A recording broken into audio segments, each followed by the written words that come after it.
Good morning.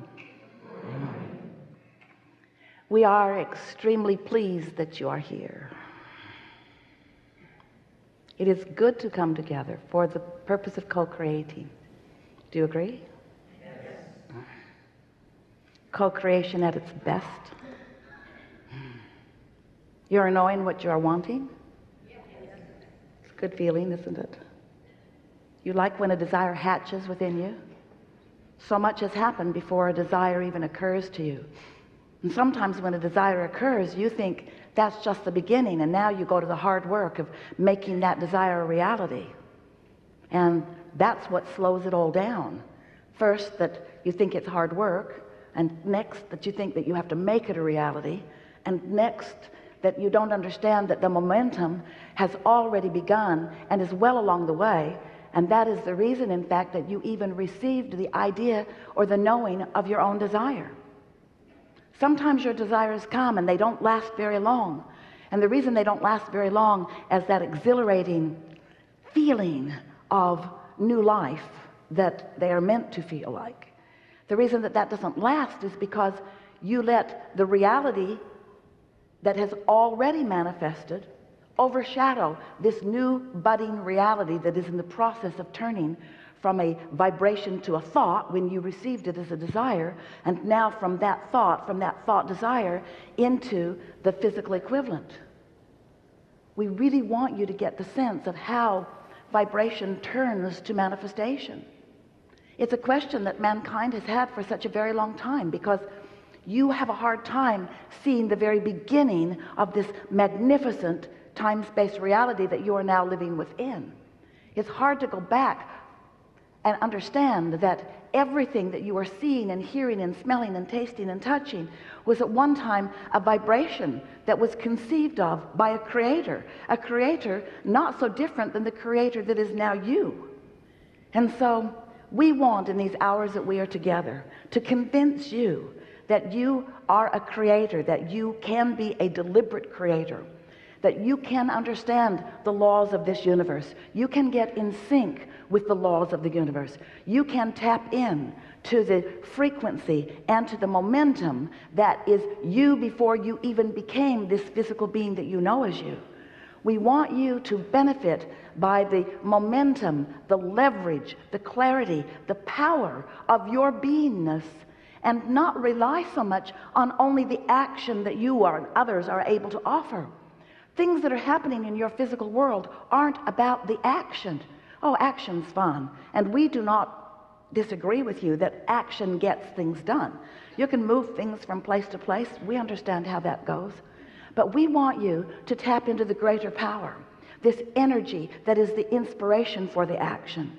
Because when you become one who is reflecting in all moments, or in most moments, the intention of that broader non-physical you, when you understand that you were source energy before you came into this body, and even though you are now in this body with this personality doing these things, that non-physical part of you still exists as non-physical life force, as rejuvenation, as replenishment, as source, constantly resourcing you.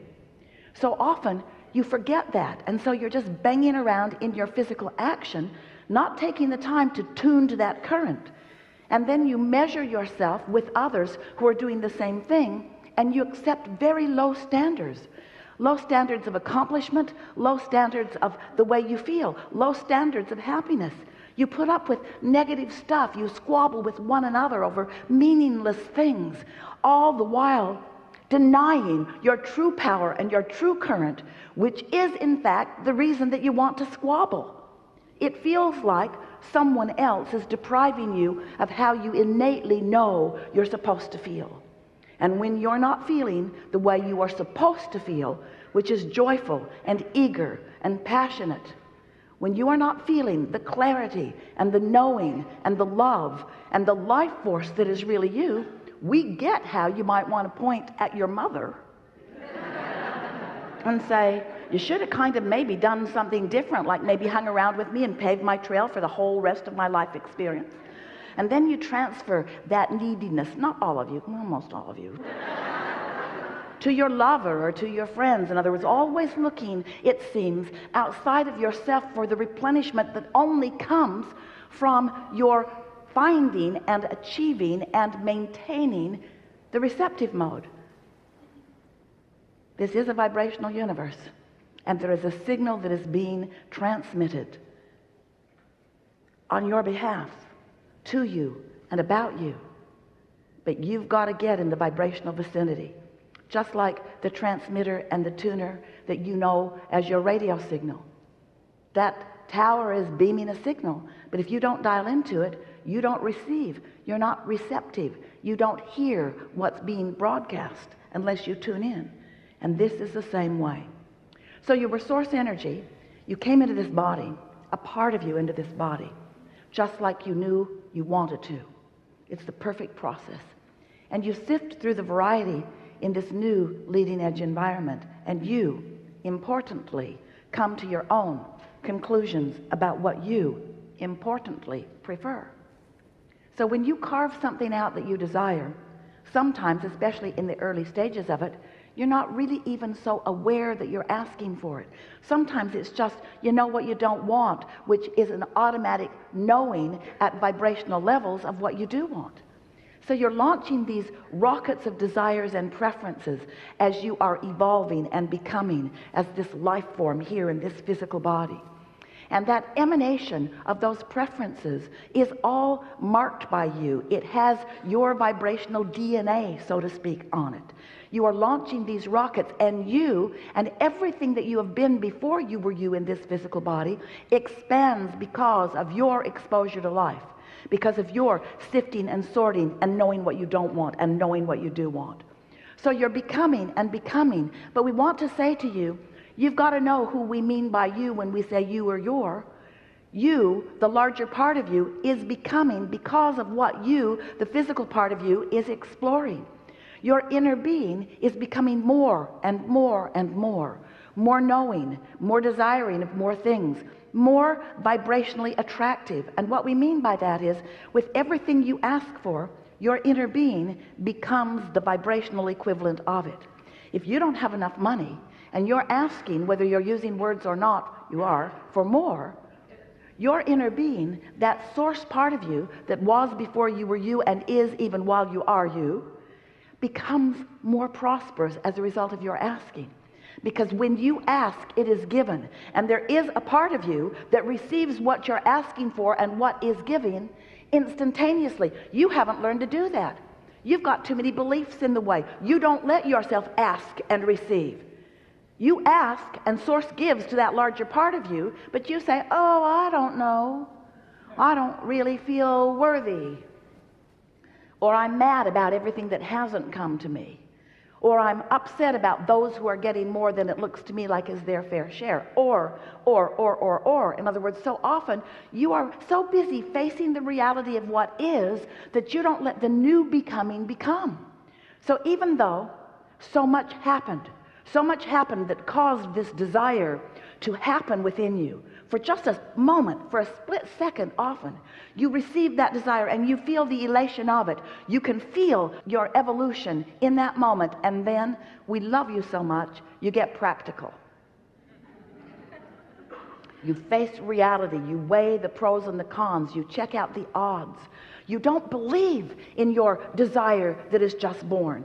And the only reason that you don't right away believe in a new desire that is born is because you've practiced the opposition of it for so long.